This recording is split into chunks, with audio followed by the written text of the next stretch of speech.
হেমন্তের শেষে ধানের ডগায় জমে থাকা শিশির বিন্দুটি জানান দেয় শীতের আগমনী বার্তা। শীত মানেই নানান ধরনের পিঠা পায়েস তো অবশ্যই থাকা চাই। আর শীতের পিঠা পায়েসের মাঝে আকর্ষণীয় এবং সহজে তৈরি করে নেওয়া যায় এমন একটা রেসিপি হচ্ছে দুধ পাকন।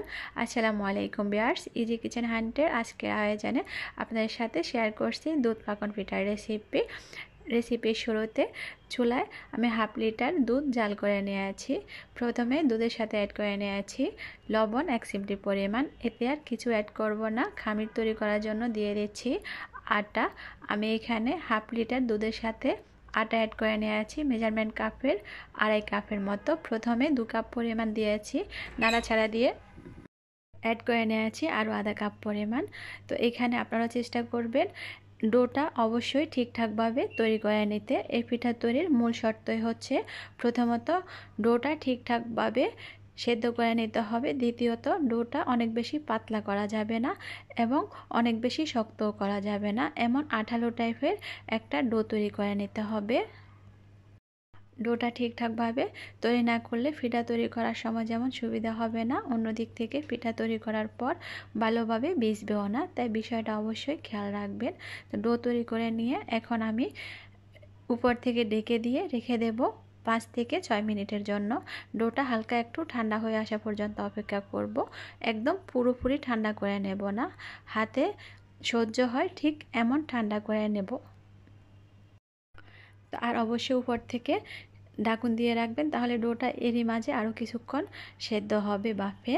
তো এদিকে আমি পিঠা ভিজিয়ে নেওয়ার জন্য রস তৈরি করে নেব। তার জন্য এখানে 1.5 লিটার দুধ অ্যাড করে নিয়েছি, তার সাথে অ্যাড করে নিয়েছি চিনি আমি এখানে মোট টোটাল নিয়েছি 1.5 কাপ পরিমাণ।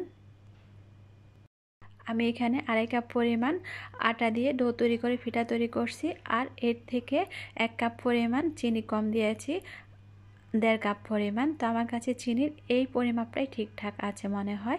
কথা বলতে বলতে অ্যাড করে নিয়েছি 1/4 চা চামচেরও কম লবণ। মিষ্টি জাতীয় খাবারে লবণের পরিমাণটা কমই অ্যাড করতে হয়, তা অবশ্যই বুঝে শুনে অ্যাড করবেন।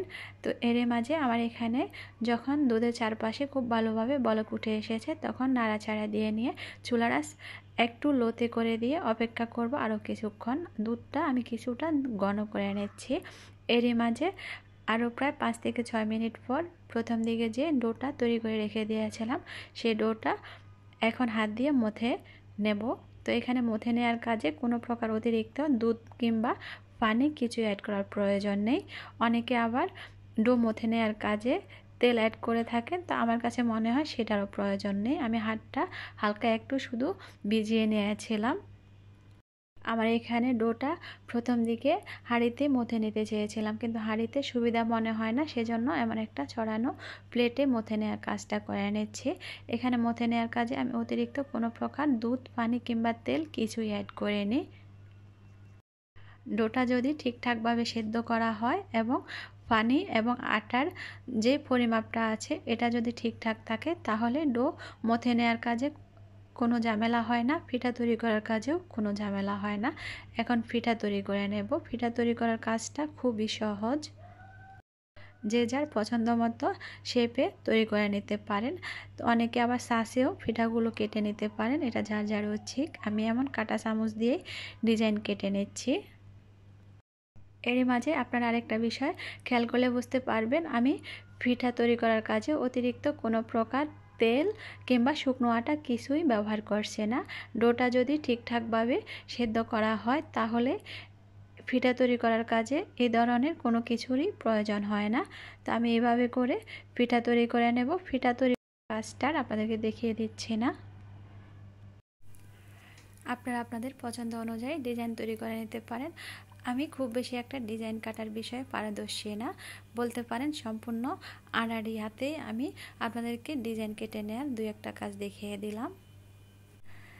এইসব পিঠার নকশা তৈরি করার কাজে আমি খুব বেশি একটা পারদর্শী না, বলতে পারেন একদমই আনাড়ি হাতেই আপনাদেরকে ডিজাইন তৈরি করার কাজটা একটু দেখিয়ে দিচ্ছি। অনেকেই পিঠা তৈরি করার পর এইভাবে ছোট ছোট ছিদ্র করে থাকেন রস যাওয়ার জন্য, তা আমার কাছে এইসবের প্রয়োজন মনে হয় না। পিঠা যদি ঠিকঠাকভাবে তৈরি করা হয় এবং ঠিকঠাকভাবে বেজে নেওয়া হয়। সবগুলো পিঠা তৈরি করা হয়ে গেলে বেজে নেওয়ার কাজটা করে নিচ্ছি। পিঠা বেজে নেওয়ার কাজেও অবশ্যই কয়েকটা বিষয় খেয়াল রাখতে হবে। এই পিঠাগুলো একটু পুরু করেই তৈরি করা হয়, সেজন্য বেজে নেওয়ার কাজে অবশ্যই সময় নিয়ে তবে বেজে নেওয়ার কাজটা করে নেবেন। খুব বেশি হাই হিটে ভাজতে যাবেন না, সেক্ষেত্রে উপর থেকে দেখে বোঝা যাবে পিঠা ভাজা হয়েছে কিন্তু ভিতরটা কাঁচা থেকে যাবে। আর পিঠা তেলে ছাড়ার সঙ্গে সঙ্গেই দেখা যায় কি নিচের এক পাশ মোটামুটি একটু হালকা লালচে বর্ণের হয়, তাই 1 মিনিট পরে এক পাশ উল্টিয়ে দিয়ে অন্য পাশ করে নেবেন। একইভাবে দ্বিতীয় পাশও 1 মিনিট বেজে নিয়ে এভাবে অনবরত নাড়তে থাকতে হবে, তাহলে সবগুলো পিঠা ভাজার কাজ একসঙ্গে হবে আর সবগুলো পিঠাতেও সমানভাবে কালার আসবে। আমার এখানে চুলার আঁচ মোটামুটি মিডিয়াম টু লোতে রেখে প্রায় 10 থেকে 12 মিনিটের মতো বেজে তেল থেকে উঠিয়ে নিয়ে এখন দুধে অ্যাড করে নিচ্ছি। তো এখানে পিঠা এবং দুধ দুটো কিন্তু অনেক বেশি গরম থাকা যাবে না। এখানে হালকা কুসুম গরম দুধের সাথে আমি পিঠাগুলো তেল থেকে বেজে সঙ্গে সঙ্গেই চুবিয়ে নিচ্ছি, অর্থাৎ পিঠা গরম আছে কিন্তু দুধ হালকা কুসুম গরম আছে, এমন অবস্থায় দুধে ভিজিয়ে নিতে হবে। উপর থেকে ঢাকন দিয়ে 2 থেকে 3 ঘন্টা অপেক্ষা করলে পিঠাগুলো খুব ভালোভাবে ভিজে যাবে। তো আমার এখানে সবগুলো পিঠা ভিজে যাওয়ার পর দেখতে ঠিক এমন হয়েছে, দেখে বোঝা যাচ্ছে পিঠাগুলো উপর থেকে কতটা নরম হয়েছে। তাহলে ফ্রেন্ডস, ভিডিওটা এখানে শেষ করছি। দেখা হবে অন্য কোনো ভিডিওতে, সে পর্যন্ত আপনাদের সুস্বাস্থ্য কামনা করে বিদায় নিচ্ছি। আল্লাহ হাফেজ।